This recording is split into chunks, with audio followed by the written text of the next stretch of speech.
Cool, hello. Thank you for coming this evening. I understand that the cocktail reception's soon. So my talk today is called What Developers Ought to Know About Customer Service. This talk is mainly aimed at game developers, asset store publishers of all skill levels. It's not really a technical talk, but it's just to give you some tips on how to deal with customers who are angry or happy, and just using that to your advantage to give you more profit and just to make it a generally better atmosphere in dealing with customers. So what I'll do is, for now, I'll just sum up why customer service is important. As you can see, one important thing just to highlight is great customer service equals more happy users and increases profit. Profit shouldn't be the main cause of you making assets. As for Unity, it's a great community, so should be a good community spirit when you're dealing with customers, and profit is an added bonus of that. So your customers will be more loyal to you if you provide better service. It can include more purchases. So if you've got a game and you might release some DLC, if you're giving good service, they might give you more buys. It can appeal to new customers who look at you giving good service. It does reduce customer dissatisfaction. So if a customer does come to you with a problem, if you're giving a service, that's a good thing, because sometimes publishers or developers don't give that service. And it does give a more positive reputation and word of mouth for you. So what I mean by that is the more service you provide, you're going to get a better reputation. This is no other way of explaining that. And just going the extra mile in customer service is something I would say is very important. One example I would give of a company going the extra mile would be a supermarket in Eastbourne. Not Eastbourne, in England. Basically, this woman sent a letter on behalf of her daughter, basically saying, "Dear Sainsbury's, why is tiger bread called tiger bread? It should be called giraffe bread. I've only just learned this event that is actually called Dutch Crunch. I have no idea what that derives from." But what happened was Sainsbury's actually took the letter quite seriously. And what happened was they sent a letter back to her and just thanked her for her suggestion and provided a gift card. And the shop even take the suggestion on and renamed it to giraffe bread, and that drove a lot of sales in the store, and social media took that on and they loved it. So that even drove sales across the country just from this little girl's suggestion of renaming bread just because of the way it looks. So just going the extra mile when Sainsbury's didn't need to, it did massive things for them. So just go the extra mile if you can. So what I'm going to do in this talk is just 3 key areas. I'm going to go through how to provide support to users in a variety of different ways. I'm going to touch on how you can talk to difficult customers, how you can deal with them. I'll go through some examples of dealing with difficult customers in an asset store review.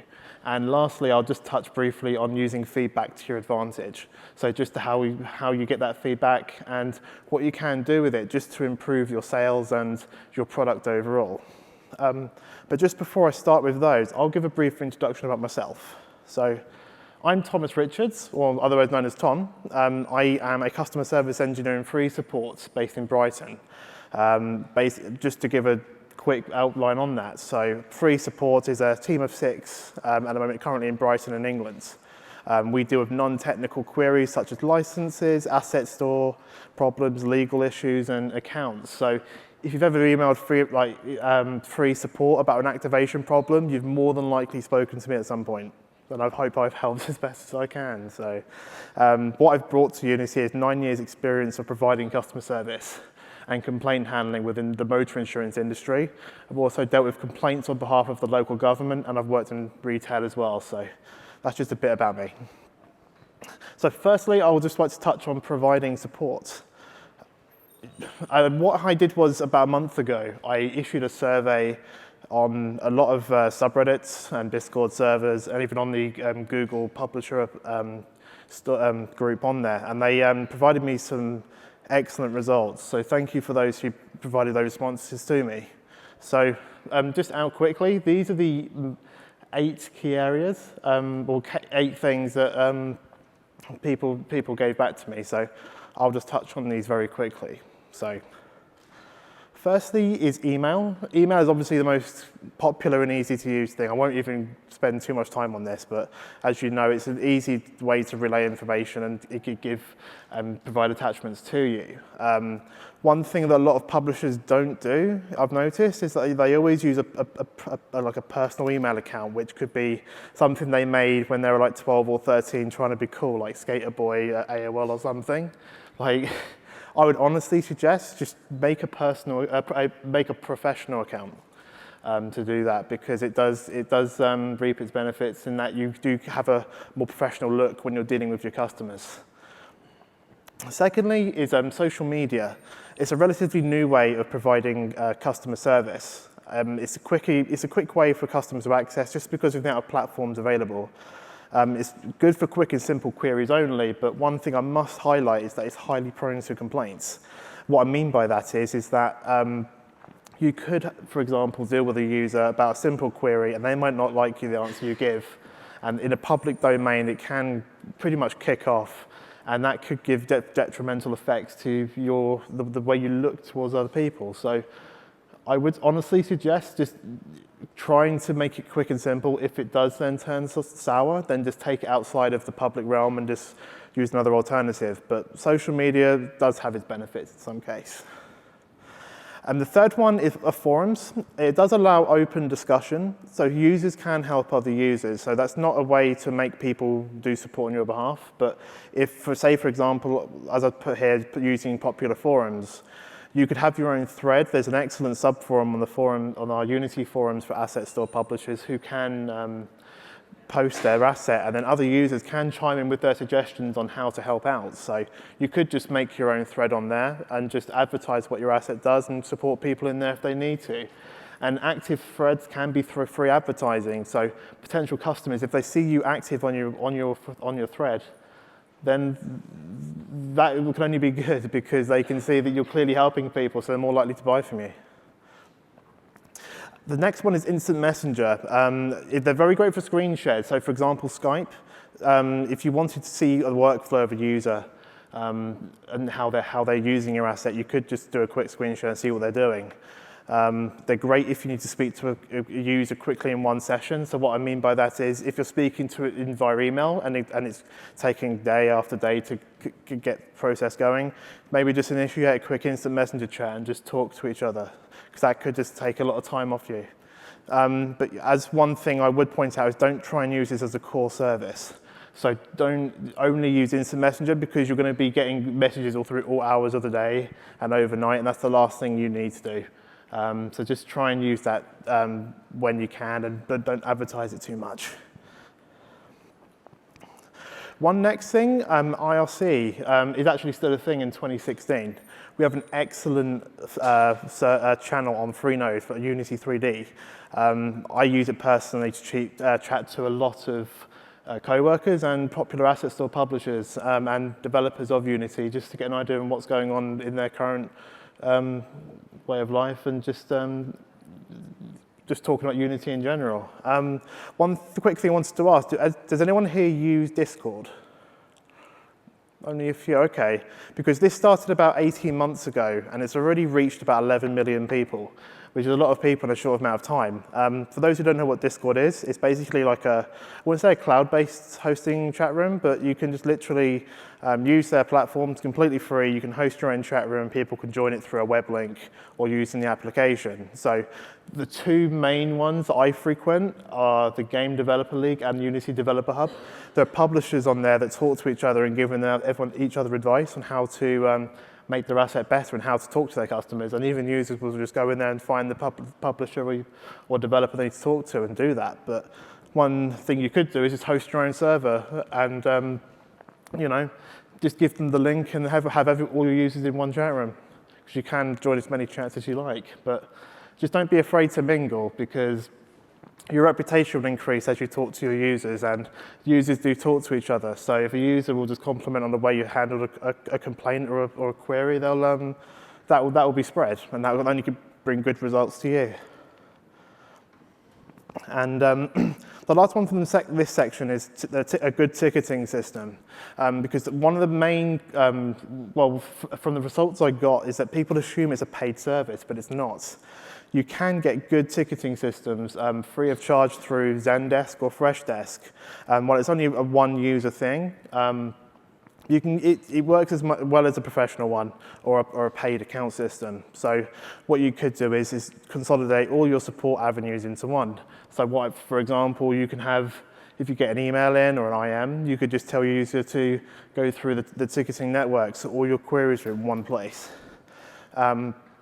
One particular thing I find with using a ticketing system at work is that you have the benefit of having a reporting tool or analytics. So if you're getting a load of tickets in one particular area of, say your asset doesn't work for a particular bug and you're seeing it, that can then highlight to you that, well, maybe I need to get this fixed because clearly a lot of people are coming to me with this issue.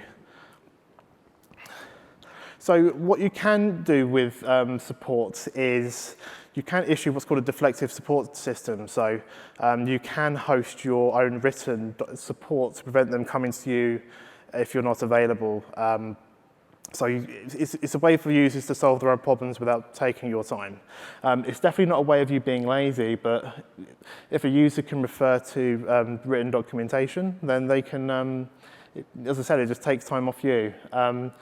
Just make your information public, because, yeah, what I mean by that is just have it hosted and people can help themselves rather than taking up your time. It's a very efficient way, but just requires upkeep. So make sure it's up to date after each update you issue.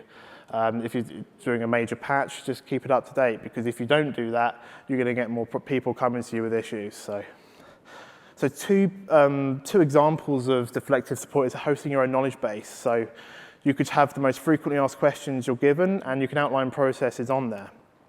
It can prevent a majority of incoming queries coming to you, as I mentioned earlier.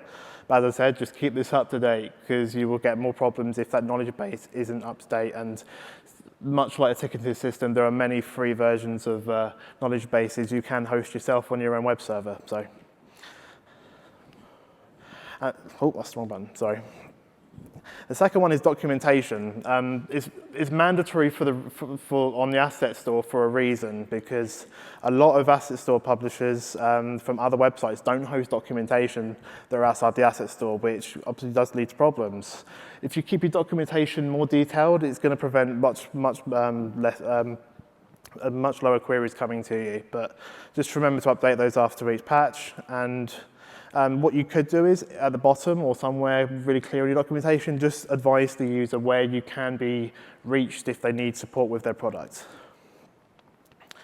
So just a few things to bear in mind in general with offering support in these ways. Just be authentic in your response.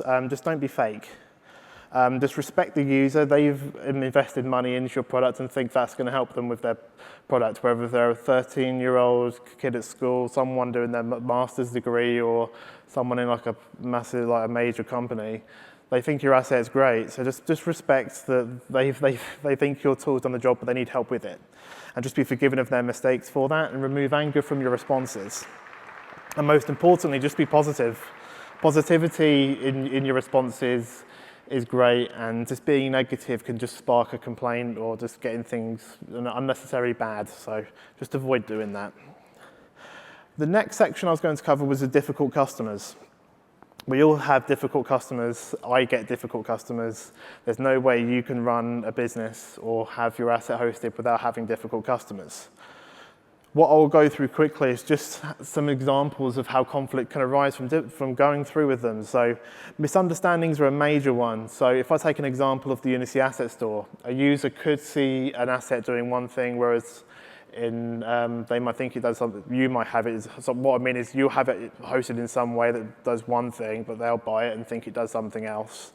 And you could just have a disagreement on how it works. The second thing would be product service issues. For example, the cost, users might think your product is way too much money. It just simply doesn't work. Users might just be installing it incorrectly, but you have it hosted on there and it works fine. So the user might just think it doesn't work. You could be hard to reach and not offering service. So you could have outlined a way to get hold of and you're not responding to them or not willing to help, that obviously kind of like conflict can arise from that. You could just be not listening to them. So a user could be coming to you with an issue and you're just simply not understanding what they're saying. You could be misinterpreting what they're saying and it just leads to further conflict.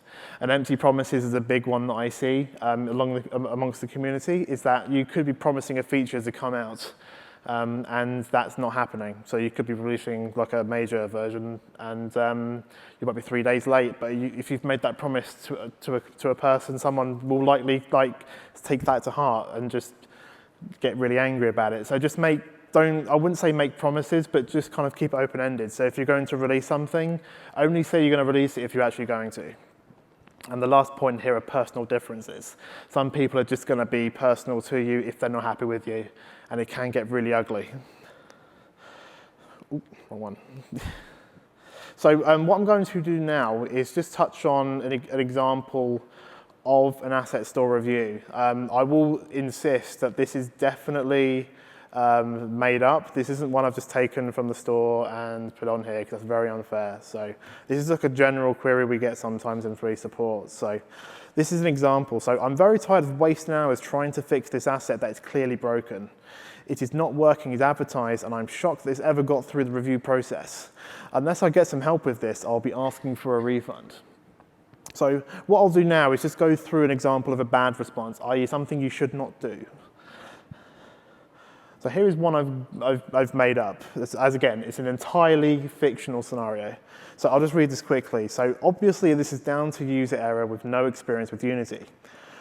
No one else has complained to me about this. Maybe you should go check the forums or something rather than rate my product bad because you can't get it working. As far as I'm concerned, you shouldn't get a refund if I haven't done anything wrong. So one important thing here, there's no acknowledgement to the review. It's a complete lack of disrespect, in my opinion, if you're not even acknowledging the person who's bought your asset to even be there. The response has no offer to provide any support. It comes across as rude and confrontational. There's no positive conclusion to the problem, so it's just, there's nothing there to continue this going on. It's almost like a rant. And this, on an asset store review, it can draw potential customers away. So if you're appearing hostile, speaking to users in this way, they're not going to like it, and they might not buy your product whatsoever if you act in this way. So what I'll go through now is just an example of a good response. So the user here, hi Gabe the dog, I am sorry you are having difficulty using my assets. I am not aware of any widespread issues myself, but if you could explain more of the problem to me in an email, I'll be more than happy to assist further. I look forward to hearing from you. So one important thing here is that there's much sincerity in this response. So you can just see from this good review here that they're really sincere and care about the user's problem, and they're trying their utmost to get this fixed. So while the example was really heated, if he's using sincerity in the response, it's going to draw the conflict right down, which is what you need to do to get this issue resolved, because if they're still going to be really heated, you're not going to get anywhere. So you want to diffuse the situation as much as possible. There's obviously a clear offer for help because he's offering to take the complaint outside of the review zone, because I personally feel that offering support in a public network is not, it's no benefit. Just keep it in an email. If it contains personal information, but if it's something very general, like something that they just need to patch or restart it, or do something very simple, like a one job thing, just put it, forums are fine for it. But anything that needs further work, just keep it in an email and outside of other people's eyes. But if it was something in a review that could be fixed, it does reassure potential users that if you're clearly demonstrating you're helping your users in a nice, clear way, they'll more likely buy from you. And it just reinforces the loyalty you want to pass on to your users to get other people to buy your assets. So just some things to be aware of. One thing I want people to take away from this talk today is Wheaton's Law, which is basically don't be a dick. Just don't be a dick whatsoever to your users, because it just gets you absolutely nowhere. You can't help everybody in support or any customer service as much as you want to. There are just things you can't fix, but just don't take that personally. just be patient, remain calm. Take 5 minutes out if the user's really getting to you. If you're going to go into respond to these people in an angry way, it could just make things worse. So just take a 5-minute breather, walk around the block, cool off, and just return and just try and respond as best as you can. Just be sympathetic in your response. One thing I must stress, and I do see this an awful lot in the free support tickets I get when I get copied into, is that users can get very personal and abusive to publishers on the asset store. You're not there to take abuse, you're there to make assets for people to use in your games and projects. If they're getting personal, you have the right to not talk to them. And I honestly think if that was in a public domain and a potential user or a buyer would see that, they would be in your favor absolutely, because you're not there to take shit. So don't tolerate abuse. But one thing that just keeps me in this job for not this job, but just in customer service, is like turning a user from an angry one to a happy one is a really good feeling. If you could take someone that's absolutely pissed off in the way you're talking to them, and you just reinforce it into making it a good thing, it will be amazing. And that just really does, it can draw results. It can really get them buying again and just telling their friends, hey, this guy, he gave an asset that didn't work, but he went out of his way to help me. I might have been a bit rash with him, but he turned it around. So it's a good feeling to have. So the last section I want to touch on for now is just using feedback to your advantage. So what I mean by that is if a user comes to you with a query, well, not a query, but just say, I've used your asset, it's really cool. Here's some suggestions on how to improve it, or some bad feedback if they've bought your asset and rather than asking for a refund, they'll just say, I don't like it. You can just see if you ask for more information, you could use that feedback to make your product better or just see if it needs improving. So what I'll share with you now are just 3 examples of feedback that I get at Unity, because I deal with a lot of tickets on behalf of a lot of users around the world. So one bit of feedback I got recently is you're about as useful as a flower in a gunfight, which was just negative feedback about me. He wanted some help with a deprecated Unity product, and I simply couldn't help him. I was obviously very nice, but he just took it very personal and just said that. So that's some feedback you can get. A second, a neutral feedback, which was good but could use an improvement, was Thomas was very quick to respond. However, there was a slight delay of 3 to 4 days between one point in the conversation. They listened to my feedback and put out an update that fixed my problem. So while I did help with getting his invoice for an asset store purchase, I could have dealt with it quicker, which happened, I think it might have been because it was over a weekend and we don't work weekends. So that was just that. And you can also just get feedback about nice things. So a third one quickly, this actually came in yesterday, was super support. Thomas went away above and beyond, big pint of beer on me if I'm ever in Copenhagen. So you can just get feedback from people who absolutely love your products. It's a nice feeling to have, and just appreciate it. Take time to thank them. I think that's the least they deserve. So a few things to how to use feedback to your advantage is don't take bad feedback personally, because they're always going to be angry at the products. They're not going to be angry at you. Just learn from their feedback and improve your product in that way. So if you're going to get a lot of bad feedback about a particular feature, you might want to suggest looking into it and just reinventing it or doing something else with that. With a user suggestion, don't take time in using every single person's. If you're going to get 20, 30 emails of feedback in a month, I wouldn't spend a long time going through each one. Only action suggestions or feedback if you're getting a lot of a particular problem. But more importantly, and this is the whole purpose of this section, is that feedback is a free information resource. Because you might see your asset doing one thing, whereas a group of users might see it work in a different way, and they might think, well, it could work better if you do it this way, which you might not think yourself, but if you're getting a lot of feedback of that being made better in that way, then I would honestly suggest just looking into it and see if it's worthwhile.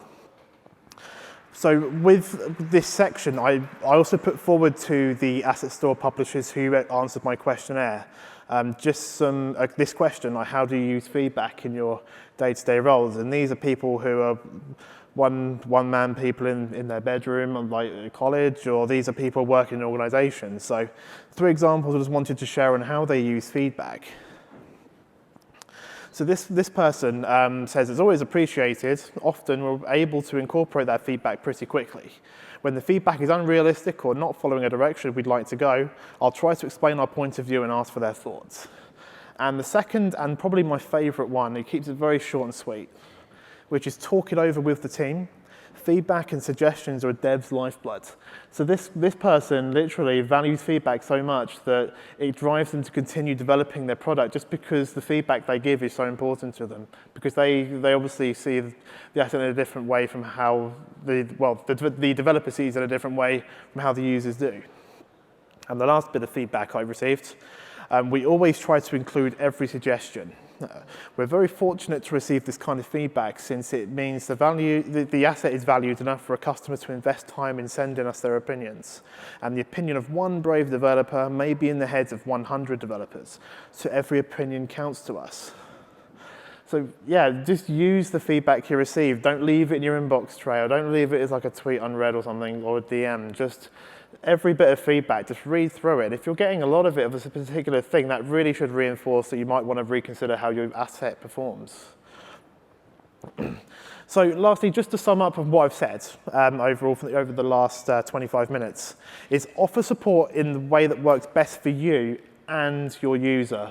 So while I understand that offering support, you need to work in the way best for you in your day-to-day job. So if you're doing a 9-to-5 job and offering support, I don't expect you to do everything. But if you can offer a way of support that works for you outside of your job, or if you are doing this full-time, and something that's easy for your user to use, that's what I want you to take away from today. Because if you have a good support system in place, they're going to come to you with the queries that need to be tackled, and that can get your product improved. And if you're helping them, that's going to generate more revenue. Secondly, is that difficult customers can be challenging, but tackling these in a particular way can diffuse these things or situations. So you can't, as I said before, is that difficult customers are going to come to you no matter what. Every single company is going to get difficult customers, but just tackle them in a positive way and just try and diffuse the situation and bring it to an amicable conclusion, which should kind of turn things around. And I've seen situations where people can say effing and blinding at everyone, but you can and they'll be happy the next day once you've helped them. And lastly is that feedback is free information. Use this to improve your products and listen to what your users are saying. This speaks for itself. So, but last thing to say is that anything for you guys to take away from today, I know you guys have been listening to people all day, is just don't be a dick. Please, don't be a dick. Just be nice, please. That's pretty much me. So I'm Thomas Richards. You can get me on Twitter at Carty. I'm here pretty much all of Unite, and I'm going to be in San Francisco for a few days. I think we'll go into Day of the Devs at the end. Come and say hi. If you've got any questions with customer service or anything, I'm more than happy to help. I'll be at the which booth is it? Partner management and support booth. But yeah, just some quick thanks for the Game Developer League and Unity Developer Hub Discord servers from earlier. Those are some of the guys that contributed, you can see on the right-hand side. The guys in the Freenode IRC server, the subreddits of Unity 3D, Unity 2D, and Game Dev. The Unity Asset Store Publishers Google group, those guys are really amazing. And the lovely customer services team that I'm involved in, so that's Angie, Alex, Ben, Bronte, and Oscar. And for Unity for giving me this opportunity, because I've only been here for 7 months, and for them to present a talk to you guys about something I'm really passionate about is really important to me, so I can't thank Unity enough for that. And obviously just the contributors on the end. But other than that, if you want a quick chat, I'll be over here for any questions. Otherwise, thank you.